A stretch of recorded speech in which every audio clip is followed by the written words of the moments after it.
מה אני עושה? זה נראה כאילו אני רוכב על האופניים ומצלם אתכם בזמנית.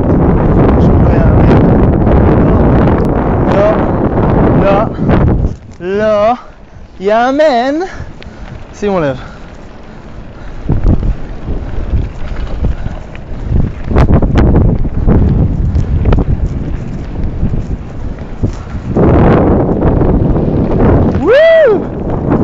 אללה איסטו.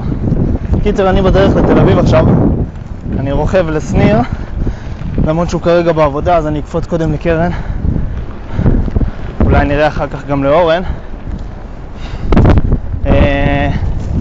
כל העניין הזה של לצלם ברכיבה זה לא ממש הכי נוח, אני חייב לומר. מזל שמצאתי מקום יחסית ישר. אתם רואים? אין יותר מדי גבוהות, חוץ מזאת וזאת. יהיה בסדר. יאללה, אני רוצה להקשיב חזרה למוזיקה והפלאפון